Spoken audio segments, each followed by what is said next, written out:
Check. Hello. Yeah. Well, good evening, everyone. So, సాయంకాలపు శుభాకాంక్షలు అండి. Good evening.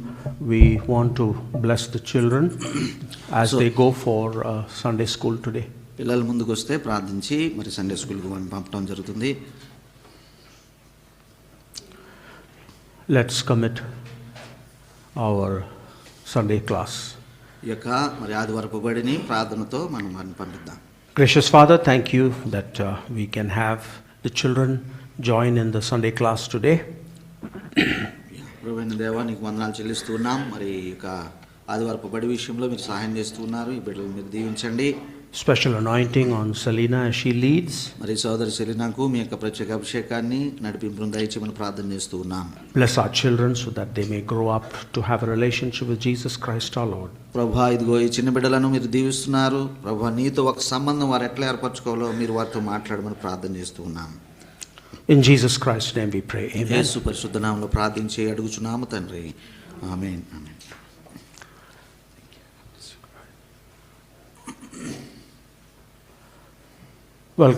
Welcome again to our worship today this evening. ఈ సాయంకాల సమయపు ఆరాధనకు మరొకసారి మిమ్మల్ని అందరిని ఆహ్వానిస్తూ ఉన్నాం. Last week we heard Pastor Praveen tell us about the baptism of Jesus. పోయిన వారము మరి పాస్టర్ ప్రవీణ్ గారు వర్తమానం చెప్పారు. బాప్తిస్మిచ్చు యోహాను సంగతులు వారు చెప్పడం జరిగింది. We were able to understand that Jesus' baptism was not for himself but for us. మరి ఆ యొక్క వర్తమాన సమయంలో మనకందరికీ అర్థమైంది ఏమిటంటే యేసు ప్రభువు వారు బాప్తిసం పొందింది తన కొరకు కాదు, మన నిమిత్తము ఆయన చేస్తున్నాడనే విషయం మనం తెలుసుకోగలిగాం. He was baptized for all of us. మనందరి నిమిత్తము ఆయన ఆ బాప్తిస్మాన్ని తీసుకుని ఉన్నాడనే సంగతి. I remember that Mr. Rao and Pastor Praveen, we went to Gudivada once, and one lady had a big problem accepting this. మరి ఈ యొక్క విషయం ఏదైతే ఉందో ఒక సందర్భం నాకు గుర్తుంది. మన సంజీవరావు అంకుల్ గారు అలాగే పాస్టర్ ప్రవీణ్ గారు ఒకసారి గుడివాడ వెళ్ళినప్పుడు అక్కడ వారి ఒక సహోదరితో వారికి కొంచెం వాదన జరిగింది. ఆమె ఈ విషయం అంగీకరించలేదు. She was wondering, how can Jesus be baptized for us? మరి ప్రభువైన యేసుక్రీస్తు మన కొరకు బాప్తిజం పొందడం ఏమిటండి అనే విషయం ఆమె అంగీకరించడానికి ఇష్టపడలేదు. So I tried to help her understand that if Jesus could die for us, why couldn't he be baptized for us? మరి అప్పుడు నేను వారికి సహాయం చేయగలిగాను. లేకపోతే నేను చెప్పాను, ప్రభువైన యేసుక్రీస్తు యొక్క మరణం మనందరి కొరకు నమ్ముచున్నప్పుడు ఆయన మన కొరకు అందరి కొరకు బాప్తిజం పొందాడని ఎందుకు అనుకోకూడదు అన్నట్టుగా నేను మాట్లాడటం జరిగింది. So we understand from scripture that as the Lamb of God, he immersed himself in our sin. కాబట్టి ఒక గొర్రె పిల్లగా మన పాపములన్నిటినీ ఆయన తన మీద వేసుకునేను, వాటిని మోసెను. He took our sin and of the sin of the world and he took it away. మరి లోక పాపం అంతటిని తన మీద వేసుకుని ఆయన దానికి ప్రాయశ్చిత్తం చేసినట్టుగా వాటిని తీసివేశాడు. As the scripture tells us, there is only one baptism. మరి ఈ లేఖనము ఇలా కూడా రాయబడింది కదా, బాప్తిస్మం ఒక్కటే అనేటువంటిది. And that is the baptism of Jesus Christ. మరి ఆ బాప్తిస్మం ఒక్కటే అనేది ప్రభువైన యేసుక్రీస్తు యొక్క బాప్తిస్మము. And when we are baptized, we are along with Jesus going into that baptism. మరి ఒక్కటే బాప్తిస్మని యేసుక్రీస్తు బాప్తిస్మంలోనికి మనము కూడా పాలు పొందుచున్నాము, మనము ఆ నీటిలో ప్రవేశించినప్పుడు. So when John the Baptist was baptizing Jesus, మరి యేసుక్రీస్తు వారిని ఈ యొక్క బాప్తిస్మిచ్చి యోహాను బాప్తిస్మిస్తున్న సమయంలో we were told that he was pointing to Jesus. మరి యేసు వైపు చూపిస్తూ ఆయన చెప్పిన మాటలు ఇలా ఉన్నాయి కదా. And if we look at the entire scriptures, ఆ యొక్క లేఖన భాగం గనుక మనం ఒకసారి పరిశీలన చేసినట్లయితే the whole Bible in one sense is pointing to Jesus. మరి ఇంకొక రకంగా మనం చూస్తే బైబిల్ అంతా యేసు వైపు చూపిస్తున్నదే కదా. If you remember, after the resurrection, Jesus was walking with his disciples. మరి పునరుత్థానుడైన తర్వాత ఒకసారి మీరు జ్ఞాపకం చేసుకోండి, ప్రభువైన యేసుక్రీస్తు తన శిష్యులతో నడుస్తున్న సందర్భంలో they did not recognize who this person was walking with them. మరి వారితో కలిసి నడుస్తున్న ఆయన ఎవరో వారు గుర్తుపట్టలేనట్టుగా ఉన్నారు. Later they knew that this was Jesus when they were having their meal మరి వారు ఆ రొట్టె విరిచినట్టుగా భోజనానికి కూర్చున్నప్పుడు ఆయన ఎవరో ఏమిటో అనేది వారికి ప్రత్యక్షమైంది. And Jesus confirms the purpose of Scripture. మరి అక్కడ యేసు ప్రభువారు లేఖనము యొక్క ఉద్దేశాన్ని ఏమండి మరి ఖచ్చితపరిచాడు కదా. I'm reading from Luke chapter 24 beginning in verse 25. లూకా సువార్త 24వ అధ్యాయము 25వ వచనంలో ఇలాగ రాయబడింది. నేను దాన్ని చదువుతున్నాను. He said to them, "How foolish you are, and how slow to believe all that the prophets have spoken." మరి అందుకు ఆయన అవివేకులారా, ప్రవక్తలు చెప్పిన మాటలన్నిటినీ నమ్మని మందమతులారా అనేటువంటి విషయం చదువుతూ ఉన్నాము. Did not the Messiah have to suffer these things and then enter his glory?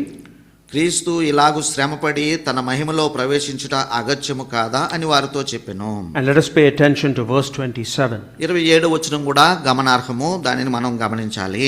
This is Jesus saying, "And beginning with Moses and all the prophets, he explained to them what was said in all the scripture concerning himself." 27వ వచనం ఇలాగ రాయబడింది, ఇది కొంచెం గమనార్హము. మోషేయు సమస్త ప్రవక్తలను మొదలుకొని లేఖనములన్నిటిలో తన్ను గూర్చిన వచనముల భావము వారికి తెలిపెను. A very important purpose of the scriptures is to reveal Jesus Christ. లేఖనాల యొక్క ముఖ్యోద్దేశము మరి ప్రభువైన యేసుక్రీస్తు యొక్క బయలుపాటై ఉన్నది. If you remember, Moses specifically said that there would be a person called Jesus Christ. మరి మోషే యొక్క లేఖనాలు మీరు గమనించినట్లయితే ఇదిగో ఒక ఆయన వస్తారు, ఆయన మెస్సియాగా ఉంటాడు అని చెప్పడం కూడా మనం గమనించవచ్చు ఆయన రాసిన లేఖనాల్లో అన్నట్టుగా. In the book of Deuteronomy chapter 18, ద్వితీయోపదేశ కాండంలో ప్రత్యేకంగా ఆయన రాసి పెట్టాడు 18వ అధ్యాయంలోని verse 15 it says, "The Lord your God will," this is Moses speaking, "the Lord your God will raise up for you a prophet like me among you from your fellow Israelites." And then he says something very important. You must listen to him. చూడండి అక్కడ మరి ఈ యొక్క ద్వితీయోపదేశకాండం 18వ అధ్యాయము మనకు 18వ వచనంలో ఉందండి. ఆయన ఏమంటాడంటే, వారి సహోదరుల నుండి నీ వంటి ప్రవక్తను వారి కొరకు పుట్టించదను, అతని నోట నా మాటలు ఉంచుదును, నేను అతనికి ఆజ్ఞాపించినది యావత్తును అతడి వారితో చెప్పును. ఏమండి అతని మాటలు మీరు వినాలి అనేటువంటిది కూడా ఇక్కడ మనం చూస్తూ ఉన్నాము. Some people take the scripture and say, "Oh no, Moses was not talking about Jesus, he was talking about some other prophet." మరి ఈ పాత నిబంధనలో ద్వితీయోపదేశ ఖండంలో రాయబడిన ఈ ప్రవక్త ఈ యొక్క సమాచారాన్ని కొంతమంది వేరే మతస్థులు ఇది యేసు ప్రభుని గూర్చి కాదు మా ప్రవక్తను గూర్చి అని కూడా వారు చెప్పుకుంటున్నారు. But all the prophets pointed to the coming of the Messiah. అయితే ఈ యొక్క ప్రవక్తలందరి పరిచర్యలో ఒక ముఖ్యమైన ఉద్దేశం ఏమిటంటే మెస్సియా వస్తున్నారు, లేదంటే క్రీస్తును గూర్చినటువంటి మరి విషయాలు వారు చెప్పడం జరిగింది. The Apostle Paul states in 1 Corinthians chapter 15, మొదటి కొరింథీయులకు రాసిన పత్రిక 15వ అధ్యాయంలో పౌలు గారి మాటలు ఇలా ఉన్నాయి. "Christ died for our sins according to the scriptures." అక్కడ ఇక 15వ అధ్యాయము మరి 1, 2, 3 వచనాలు అన్నట్టుగా మీరు గమనిస్తే ఇదిగో లేఖనముల ప్రకారమే క్రీస్తు మన పాపముల నిమిత్తము చనిపోయాడు. Verse 4, "That he was buried, that he was raised on the third day according to the scriptures." చూడండి అక్కడ 3వ వచనం 4వ వచనం ఇలాగ రాయబడి ఉంది. నాకు ఇవ్వబడిన ఉపదేశం మొదట మీకు అప్పగించిన అదేదనగా లేఖనముల ప్రకారము క్రీస్తు మన పాపముల నిమిత్తము మృతి పొందెను, సమాధి చేయబడును, లేఖనముల ప్రకారము 3వ దినమున లేపబడెను. I heard one person say that, "Oh, the Apostle Paul was a liar." మరి ఒక ఆయన ఇలా చెప్పడం నేను విన్నాను, పౌలు గారు ఎంత అబద్ధం ఆడుతున్నాడండి అని ఆయన చెప్పాడు.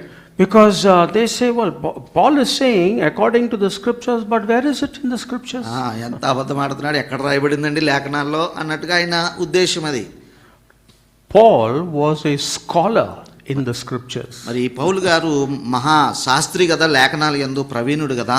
He knew the Jewish scriptures in and out. మరి యూదుల యొక్క లేఖనాలను ఏమంటే ప్రవక్తల ఆ యొక్క ప్రవచనాలు అన్నట్టుగా అన్నిటినీ ఆయన కూలంకషంగా ఎరిగిన వాడై ఉన్నాడు. He was a Pharisee of the Pharisee, as he calls himself.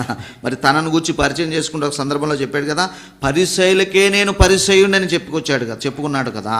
So when Paul says that according to the scripture, he knew what he was talking about. మరి కాబట్టి లేఖనముల ప్రకారం అని చెప్పినప్పుడు పౌలు గారు ఆయన తెలిసే మాట్లాడుతున్నాడు, ఆయన అబద్ధం ఆడలేదు.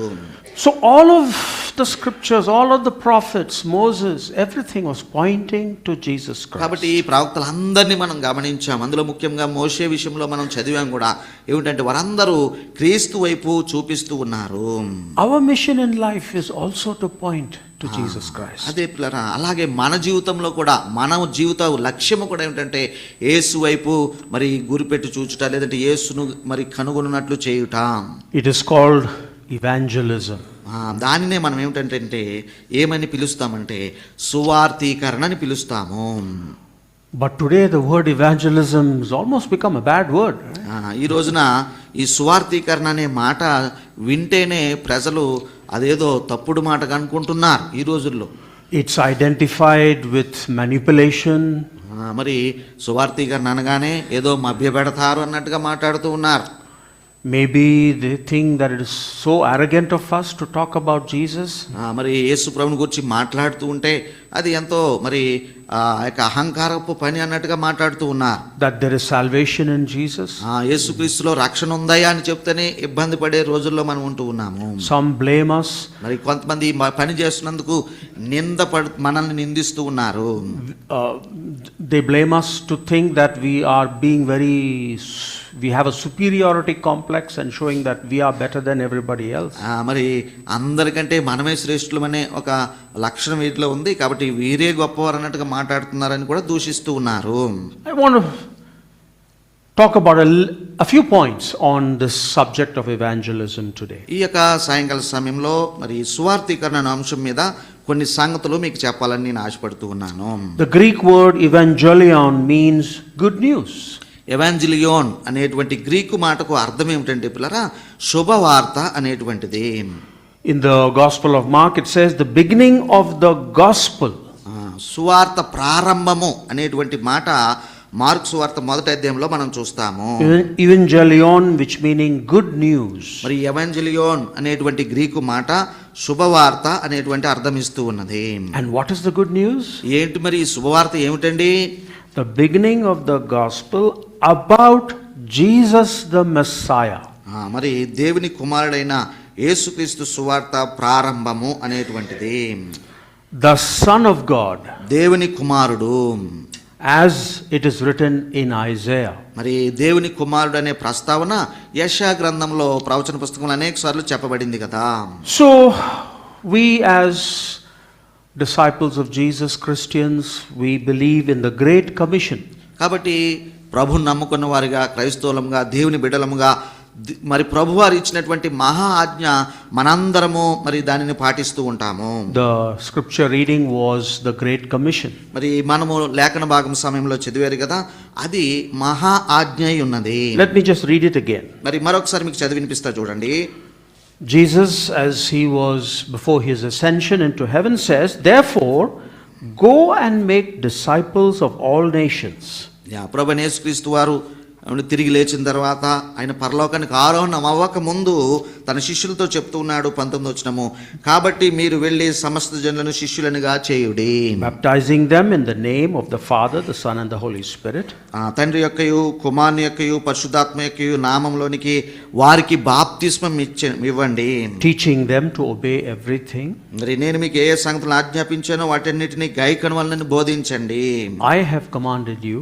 మరి నేను మీకు ఆజ్ఞాపించిన సంగతులు వారు గైకొనాలని వారికి బోధించండి. And surely I am with you always to the very end of the age. చూసారా, ఇంకొక మాట అంటున్నాడు, ఇదిగో నేను యుగ సమాప్తి వరకు సదాకాలము మీతో కూడా ఉన్నానని వారితో చెప్పెను. The Great Commission. ఇది మహా ఆజ్ఞ అని పిలువబడుతుందండి, లేక మహాప్రకటన అని కూడా అంటూ ఉంటారు. Unfortunately, it has become the Great Omission. అయితే మనం పరిశీలించి చూసినట్లయితే బాగా మర్చిపోయింది కూడా ఇదే ఆజ్ఞ ఉంటూ ఉన్నది. Somebody wrote a book, The Great Omission.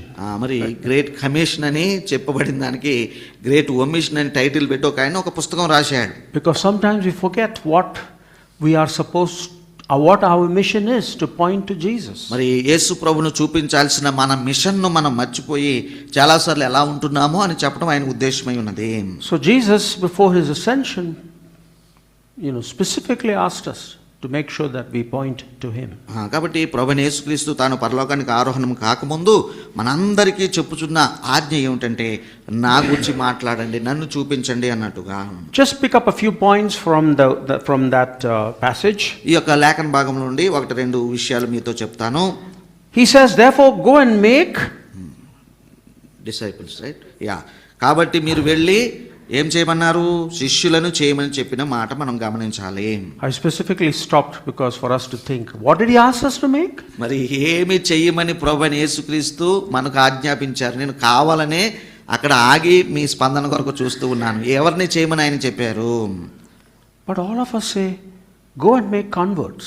అయితే సర్వసాధారణంగా మరి మనందరం ఏం చేస్తామంటే పోయి ఎవరినైనా మరి పరివర్తన చెందించండి అన్నట్టుగా మనం మాట్లాడుతూ ఉంటాం. That's not what Jesus said. అయితే యేసు ప్రభు అలాగూ మరి పరివర్తన చెందిన వారి కొరకు ఆయన మాట్లాడలేదు. Make disciples, not just converts. చూడండి, పరివర్తన చెందాలి, మరి వారిని శిష్యుల్లాగా మారే వరకు మీరు చేయాలనేటువంటి ఒక ఉద్దేశం. All the churches are very eager to make converts but not disciples. అయితే సంఘాలన్నీ కూడా చాలా తీరిక లేని పని ఏం చేస్తున్నారంటే ఒకరిని మార్చుటకు అన్నట్టుగా ఎంతో ప్రయాసపడుతున్నారు, ప్రయత్నాలు చేస్తూ ఉన్నారు. Disciples are much more than just converts. చూసారా, ఈ యొక్క శిష్యుడు అనే మాట ఒకరు పరివర్తన చెందారు అన్నదానికంటే మించిన మాట అయి ఉన్నది. We are to point to Jesus. మరి మనమందరము మన లక్ష్యం ఏమిటంటే ప్రభువైన యేసుక్రీస్తును చూపించాలనుకున్నాం కదండి. Baptizing them, teaching them to obey all that Jesus Christ commanded us. మరి వారికి మనము చూపించాలి, చూపించిన తర్వాత వారికి బాప్తిసం వరకు నడిపించాలి. ఆ తర్వాత ఇంకొకటి ఉందండి, నేను మీకు ఏ సంగతులను ఆజ్ఞాపించుతునో వాటన్నిటినీ గైకొనాలని వారికి బోధించాలి. So we are not just making followers or converts, but active learners. కాబట్టి నిజముగా చురుకుగా లేక చలాకీగా వాక్యాన్ని నేర్చుకునే శిష్యులను తయారు చేయమన్నాడు తప్ప అభిమానులను పరివర్తన చెంది ఆగిపోయిన వారినో అక్కడే విడిచిపెట్టమని చెప్పలేదు. Committed to living out Jesus Christ's teaching on a daily basis. మరి అనుదినము యేసు ప్రభు మాట ప్రకారం జీవించే ఆ యొక్క శిష్యుడు అనేటువంటి వ్యక్తిని తయారు చేయమని ఆయన చెప్పి వెళ్ళాడు. Hopefully every Sunday as we meet, we are fulfilling Jesus's command. మరి మీరు గమనించారో లేదో, ప్రతి ఆదివారము సుమారుగా మనం చేసే పని అదే కదండి, ప్రజలను ప్రభు శిష్యులుగా మార్చే పని మనం చేస్తూ ఉన్నాము. Now is it legal to do this in India? మరి ఇది చట్టబద్ధమైన పనేనండి భారతదేశంలో చేయడానికి? Because we are having so much of a controversy about this. ఎందుకంటే ఇలాగూ యేసు ప్రభు శిష్యులుగా మార్చే క్రమంలో మరి కొన్ని వివాదాలు ఇటీవలి కాలంలో మనం చూస్తూ ఉన్నాము. Article 25 of the Constitution of India, మరి భారత రాజ్యాంగం యొక్క 25వ ఆర్టికల్లో ఇది స్పష్టపరచబడింది. It says in clause 1, మరి క్లాజు 1లో ఇలాగో రాయబడింది. and I'll read it for you. మరి మీ కొరకు చదివి వినిపిస్తాను. Subject to public order, morality and health, and to the other provisions of this part, all persons are equally entitled to freedom of conscience and the right freely to profess, practice and propagate religion. కాబట్టి ఆ యొక్క clause 1లో ఇలాగ రాయబడింది, మనస్సాక్షిని అనుసరించి వారికి ఇష్టమైన మతాన్ని వారు అనుసరిస్తూ దాన్ని ప్రచారం చేసుకోవచ్చు అని రాజ్యాంగము మనకు ఆ యొక్క మరి క్లాజులో మనం చూస్తూ ఉన్నాము. So we have the legal right to propagate and profess our religion. కాబట్టి ఎవరు నమ్మిన మత విశ్వాసాన్ని వారు ఏమండి మరి వారికి ఇవ్వబడిన స్వాతంత్రం అనుసరించి వారు ప్రచారం చేసుకోవచ్చు అనేది భారతదేశంలో అనుమతించబడింది. ఇది రాజ్యాంగము మనకు సెలవిస్తూ ఉన్నది. But it must be done respecting freedom of conscience. అయితే అక్కడ చూడండి, అక్కడ ఒక మాట మీకు మీ దృష్టికి తీసుకుని వస్తున్నాను. మనస్సాక్షిని అనుసరించి, మనస్సాక్షి అనుసారంగా ఏ వ్యక్తి అయినా తనకిష్టమైన మతాన్ని అవలంబించవచ్చును, దానిని మరి షరతులకు లోబడినట్టుగా లేకపోతే దానిని ప్రచారం చేసుకోవచ్చు అన్నట్టుగా ఈ యొక్క రాజ్యాంగ సెక్షన్ మనకు సెలవిస్తూ ఉన్నది. We must leave it to the free will of each one to decide who and what they will follow. కాబట్టి మనస్సాక్షి యొక్క నడిపింపును బట్టి ఎవరి ఇష్టానుసారం వారే దీనిని అనుసరించుకోవాలి అనేటువంటిది ఇక్కడ గమనార్హము. We never force our religion on anyone. కాబట్టి ఈ మాటను బట్టి మరి మన యొక్క మత ప్రచారమును ఎవరి మీద బలవంతంగా మనం రుద్దడానికి లేదు. We never manipulate anyone to మరి accept Christianity. మరి క్రైస్తత్వంలోనికి రండి అని ఎవరిని ప్రలోభ పెట్టడానికి మనం ఇది లేము. We never cheat them or bribe them to become a Christian. లంచాలు ఇచ్చో మోసపరంగానో వారిని క్రైస్తవులుగా మార్చే పని మనము చేయము. We should never promise inducement through or make them Christians through inducements. మరి ప్రలోభ పెట్టి లాభాశ చూపి మీరు క్రైస్తవులుగా మారండి అని చెప్పే పని మనం చెయ్యము. Having understood that, let's talk a little bit about how should we propagate or evangelize. కాబట్టి ఈ యొక్క స్వార్థీకరణ లేక ఈ శుభవార్త చెప్పే పనిని ఎలాగూ మనం చేయాలో అది కూడా కొన్ని విషయాలు మనం మాట్లాడుకుందాం. Some say we should preach the gospel. మరి కొంతమంది అంటారు సువార్తను మరి ప్రసంగాలుగా చెప్పాలి అని చెప్తూ ఉంటారు. In Romans chapter 10 verse 14, మరి రోమీలకు రాసిన పత్రిక 10:14 వచనం 10వ అధ్యాయం 14వ వచనంలో the author is telling us, మరి ఇక్కడ గ్రంథకర్త ఆ యొక్క రోమ పత్రిక కారుడు ఏం చెప్తున్నాడంటే, how then can they call on the one they have not believed in? మరి And how can they believe in the one of whom they have not heard? And how can they hear without someone preaching to them? 10వ అధ్యాయము 14వ వచనం ఇలాగ రాయబడి ఉన్నదండి రోమపత్రిక. వారు విశ్వసింపని వానికి ఎట్లు ప్రార్థన చేయుదురు, వినని వానిని ఎట్లు విశ్వసించుదురు, ప్రకటించువాడు లేకుండా వారు ఎట్లు విందురు, ప్రకటించువారు పంపబడని ఎడ్ల ఎట్లు ప్రకటించుదురు. So preaching seemed to be what this author is saying we must do. కాబట్టి ప్రకటన చేయాలి, ప్రసంగ రూపంలో చెప్పాలి అని రోమా పత్రిక రాసిన ఆయన కూడా మరి చెప్తూ ఉన్నాడు. Somebody said it very funnily. మరి హాస్యాస్పదంగా ఒక వ్యక్తి దీని గురించి ఇలాగ చెప్పారు. I wrote it too small, I had to look into it. అది ఒక చిన్న అక్షరాల్లో ఉంది కాబట్టి దాన్ని చూస్తున్నాను. This person says evangelism is just one beggar telling another beggar where to find bread. చూడండి, ఆయన హాస్యాస్పదంగానే ముందే చెప్పారు కదా. ఆయన రాసింది ఏంటంటే, ఈ రోడ్డు పక్కన భిక్షగాళ్ళు ఉంటారు చూడండి, సువార్త అనేదాన్ని ఆయన ఏమని చెప్పాడంటే హాస్యాస్పదంగానే ముందే అనుకున్నాము. ఒక భిక్షగాడు మరొక భిక్షగాడికి ఆ యొక్క ఆహారం ఎక్కడ దొరుకుతుందో సంభాషించుట లేదంటే చెప్పుట అని అన్నాడు. Now some say we should do it with good works. మరికొంతమంది అంటారు సత్క్రియల చేత ఇది చేయబడాలని మరికొంతమంది అంటారు. We have to be examples of the gospel. మరికొంతమంది అంటారు మాదిరికరమైన జీవితం ద్వారా సువార్త చేయాలంటారు.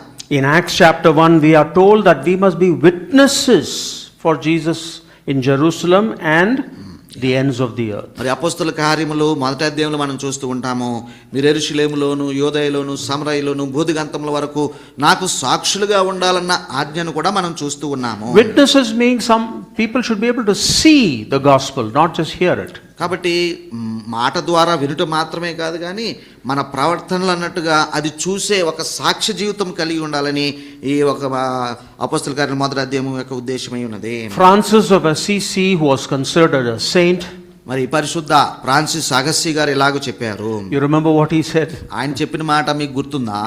Preach the gospel at all times. అన్ని సమయాల యందును సువార్తను ప్రకటించండి. Use words if it is necessary. ఆయన అన్న మాట ఏంటంటే అన్ని సమయాల్లోనూ మనం సువార్త ప్రకటించాలి, అవసరమైన చోట మాత్రమే మాటలు పలకాలని చెప్పాడు. Should we use words or actions? కాబట్టి క్రియారూపంలో చేయాలా, మాటల ప్రసంగాల రూపంలో చేయాలా? Both. Yeah, okay. I think that's what Jesus wants.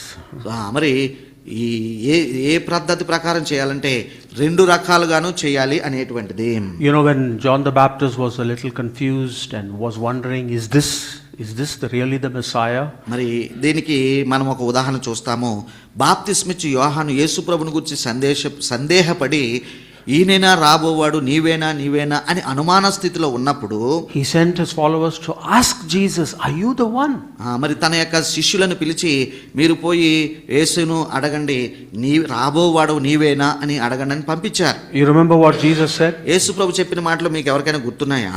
Go back and report to John what you hear and see. మరి యేసు ప్రభు వారు ఆ యొక్క వచ్చిన యోహాను శిష్యులకు చెప్పింది ఏంటంటే, మీరు వెళ్ళి మీరు చూచిన వాటిని విన్న వాటిని యోహానుకు తెలియజేయండి అన్నారు. What do they see? మరి ఏం చూశారు మరి వాళ్ళు? The blind receive sight. మరి అక్కడ మరి గుడ్డివారు చూపును పొందుకోవడం చూశారు. The lame walk. మరి కుంటివారు నడవడం చూశారు. Those who have leprosy are cleansed. మరి కుష్ఠరోగులైనటువంటి వారు శుద్ధీకరించబడటము, స్వస్థపడటం చూశారు. The deaf hear. మరి చెవిటి వారు వినటం చూశారు. The dead are raised. మరి చనిపోయిన వారు తిరిగి లేవటం చూశారు. And the good news is proclaimed to the poor. మరి అలాగే బీదలకు సువార్త ప్రకటించబడుతుంది అనేటువంటి సూచన చెప్పారు. So obviously Jesus confirms that we need to witness it and preach it. కాబట్టి చూచి అలాగే మరి చెప్పే విషయాలుగా చెప్పాలని ప్రభువు కూడా మరి దానిని స్థిరపరుస్తున్నారు. Finally, what are we doing as a church with regards to evangelism? కాబట్టి మరి ఈ సువార్తీకరణ విషయంలో ఒక సంఘముగా మనము ఏమి చేయగలుగుతున్నాము అనేటువంటిది కూడా ప్రశ్నించుకోవాలి. Every intercession we are praying, let us be the best expression of what? The gospel. చూడండి, మరి మన యొక్క విజ్ఞాపన ప్రార్థన సమయంలో, ప్రతి ప్రార్థన సమయంలో మనం ఒక ప్రార్థన చేస్తున్నాం. ఒక సంఘముగా మేము సువార్త యొక్క సంపూర్ణ ప్రత్యక్షతలోనికి సంపూర్ణ సంఘముగా మేము మారాలని మనం ప్రతిరోజు కూడా విజ్ఞాపన సమయంలో మనం ప్రార్థన చేస్తున్నాం కదా. So as a church, as a community of believers, when we are the best expression, people see that. కాబట్టి ఒక సంఘముగా, ఒక విశ్వాసుల సమూహముగా మరి మనము సువార్త యొక్క కనబడేడు రూపముగా మనం ఉండాలని మన ప్రార్థన ఉన్నది. ఆ ప్రయత్నంలో మనం ఉంటూ ఉన్నాము. As a church, are we being a good example? అయితే ఒక సంఘముగా మనము మరి ఈ విషయాలలో సువార్త చెప్పే విషయంలో ఉన్నట్టుగా మాదిరిగా ఉండగలుగుతున్నామా? We have been here in this community for almost 25 years. మరి ఈ యొక్క చుట్టుపక్కల ప్రాంతంలో, ఈ ప్రాంతంలో ఉన్నట్టుగా సుమారు ఒక 25 సంవత్సరాలుగా ఇక్కడే మనము ఉంటూ ఉన్నాం కదా. I still remember when we started in 2000. మరి నాకు ఇంకా గుర్తుంది, 2000 సంవత్సరంలో ఈ ప్రాంతానికి వచ్చినప్పుడు అన్నట్టు ఇక్కడ ప్రారంభించినప్పుడు we had some problems. The neighbors complained against us. మరి ఇక్కడ ఇరుగు పొరుగు వారితో మనకు చిన్న చిన్న సమస్యలు ఉండినవి. వారు ఫిర్యాదులు చేశారు మన మీద. They even called the police against us. మరి మనకు వ్యతిరేకంగా పోలీసు వారిని కూడా పిలిచారు. But over the years we made some good friends. మరి అయితే ఇన్ని సంవత్సరాల తర్వాత ఇరుగు పొరుగు వారు అందులో కొంతమంది మనకు మంచి స్నేహితులుగా మారారు. I remember the Jackers and what's his name, Mr. Simon Matthew, and then we had another neighbor called Thomas. Wasn't he here? Thomas here. Thomas గారు అనేటైనా, జాకబ్ గారు అనేటైనా, ఇంకొక ఆయన, వీళ్ళందరూ కూడా మంచి పొరుగు వారిగా మనకు ఉండినారు ఇప్పటికీ. So we have tried our best to be a good expression of the gospel. కాబట్టి ఈ యొక్క 25 సంవత్సరాల విషయాన్ని మనం గమనించినట్లయితే మంచి సువార్తీకరణ పొరుగువారిగా మనం ఉన్నామని అనుకోగలము. But is there more we can do? మరి అంత మాత్రమేనా మనం చేయగలిగింది? Maybe Pastor Praveen and Pastor Satyanarayan and all of us must think about how we can be a good expression of the gospel in our community. మరి సేవకులైనటువంటి వారు ప్రవీణ్ కానీ, సత్యనారాయణ కానీ, మరి వీరు కూడా ఆలోచించాలి. ఇంకా సువార్త యొక్క ప్రత్యక్షత కొరకు మనం ఇంకా ఏం చేయగలమో వారు ఆలోచించాలని నేను కోరుతున్నాను. I believe we are good at literary skills. మనము మన యొక్క మరి ఈ యొక్క సాహిత్య రీతిలో మనము బాగానే ఉన్నాము, నేర్పరులుగా ఉన్నాము. We are just finalizing an article which will be written in English and Telugu. మరి ఇటీవలి కాలంలో మరి మరి చిన్న మరి కర పుస్తకమును మనం ప్రచురిస్తూ ఉన్నాము. మరి అది ఇంగ్లీష్లోను తెలుగులోను సిద్ధం చేయబడుతూ ఉన్నది. We are hoping that that will be almost like a preaching of the gospel. మరి అది ఒక సువార్త మరి పుస్తకంగా అది ఉండాలని మరి దానిని తయారు చేయడం జరుగుతూ ఉన్నది. There are some who have seen our board and walked in and have requested for our counseling services. మరి కొంతమంది ఇటు అటు తిరుగుతున్న వారు మన చర్చ్ యొక్క మరి బోర్డును చూసి వారు రావటము, కౌన్సిలింగ్ను వారు తీసుకోవటము మరి జరిగినది. We are told to always be prepared to give an answer to everyone who asks you to give the reason చూడండి, why we are disciples of Jesus. మరి ఒక ప్రభువైన యేసుక్రీస్తు శిష్యులుగా ఒక సువార్త యొక్క సంపూర్ణ మరి ప్రత్యక్షతగా ఉండాలని ప్రార్థిస్తున్న వారిగా మన ముందు ఒక విషయం ఉన్నదండి. అదేంటంటే హేతు అడిగిన ప్రతి వారికి సాత్వికముతో సమాధానం చెప్పుటకు మనం ఎల్లప్పుడూ సిద్ధంగా ఉండాలనేది మరి విషయమై ఉన్నది. Can we individually be a witness for Jesus? మరి ఒక్కొక్కరుగా మనము ప్రభుకు శిష్యులుగా ఉండగలమా? I think we should pray about it and ask God to help us so that we can be the best expression of the gospel in our own personal lives. కాబట్టి మన యొక్క వ్యక్తిగత జీవితాలలో కూడా ఉండగలము అన్నదానికి ప్రార్థించుకొని మనం సిద్ధపడవలసిన వారమై ఉన్నాము. But the very presence that we maintain our faith and people see our faith is itself in one sense a proclamation of the gospel. కాబట్టి వ్యక్తిగతంగా మనము విశ్వాసములముగా స్థిరపడి మన యొక్క భక్తిలో కొనసాగుతున్నప్పుడు అది కూడా సువార్త యొక్క ప్రకటన అయి ఉంటూ ఉన్నది. Official statistics say Christians are only 2.5% in India. మరి ఈ యొక్క మరి లెక్కలను బట్టి చూసినట్లయితే, గణాంకాలను బట్టి చూసినట్లయితే భారతదేశంలో 2.5% మాత్రమే క్రైస్తవులు ఉన్నారనేది లెక్కలు. Though we are small, but we are definitely a witness for Jesus in this country. కాబట్టి చాలా తక్కువ శాతమే, మరి చాలా అల్పసంఖ్యాకులమే అయినప్పటికీ మనము ప్రభువునకు శిష్యులుగా ఉండవచ్చును. We are pointing to Jesus by just remaining faithful to Jesus Christ our Lord. మన ప్రభువైన యేసుక్రీస్తుకు నమ్మకంగా జీవించడం ద్వారా మనము ఈ సువార్త సాక్షులుగా మరి కొనసాగగలము. The title of my message today was actually Evangelism More Than I Can Say. చూడండి, నేను ఇట్లా శీర్షిక పెడదాం అనుకున్నాను, మనం చెప్పేదానికంటే మించినది సువార్త అనేటువంటిది. So it's not only what I say, కాబట్టి పలికేది మాత్రమే కాదు కదా, but what I do. మరి నేను చేసేది కూడా సువార్త అనిపించుకుంటుంది. And it's not only what I do, మరి ఇది నేను చేసేది మాత్రమే కాదు, I realize I cannot do it in my own strength. మరి నేను చేసేది మాత్రమే కాదు, నాకు అర్థమైంది ఏంటంటే నా స్వంత బలంతో నేను ఇది చేయలేను అనేటువంటిది. We must realize we are participating with Jesus in the proclamation of the gospel. కాబట్టి ఈ యొక్క శుభవార్త ప్రకటనలో మన స్వంత బలంతో కాదు, కానీ ప్రభువైన యేసుక్రీస్తును సహాయం అడిగి ఆయన బలంతో ఆయనతో కలిసి దీనిని చేయాలనేది నేను గమనించాను. You remember the Great Commission? మరి మరొకసారి మహాజ్ఞాని జ్ఞాపకం చేసుకుందామా? How does it end? మరి అది ఎలాగూ మరి ముగించబడిందో గుర్తు పెట్టుకోండి, మరి జ్ఞాపకం చేసుకోండి. Jesus says, మరి యేసు ప్రభు అన్న మాటలు గమనించండి. I am with you మరి నేను మీతో కూడా ఉన్నాను until the end of the age. అక్కడ రాయబడిన మాట పిల్లలు, ఇదిగో యుగ సమాప్తి వరకు నేను మీతో కూడా ఉంటాను. It's a team effort. మరి చూసారా, మరి ఆయన మనతో కలిసి పని చేయడానికి ఒక ప్రయత్నం చేస్తూ ఉన్నాడు. It's a team effort on all of us coming together. మరి కాబట్టి ఒక బృందముగా ఉంటే ఆయన కూడా వచ్చి దానితో జత కలిసి ఒక ప్రయత్నాన్ని ఆయన చేస్తూ ఉన్నాడు. And we are joining Jesus who is with us, చూడండి, taking the gospel. మరి ఈ యొక్క సువార్త ప్రకటనలో ఒక బృందముగా మనం ఉన్నాము, ఒక గుంపుగా మనం ఉన్నాము, మనతో పాటు ఆయన కూడా మరి అందుతో కలుస్తూ ఉన్నాడు. So we believe in gospel proclamation and gospel demonstration. కాబట్టి ప్రకటన ద్వారా సువార్త చెప్పాలి, అలాగే క్రియల ద్వారా దానిని సువార్తను చూపించాలి అనేటువంటిది మనం గమనిస్తున్నాం. We must preach the gospel and also be a witness to the gospel. మరి సువార్త ప్రకటన చేయాలి, అలాగే దాని ప్రకారం జీవించాలి, లేదంటే జీవించి చూపించాలి అనేది కూడా మనం గమనించాలి. But do you think that we can be successful on our own?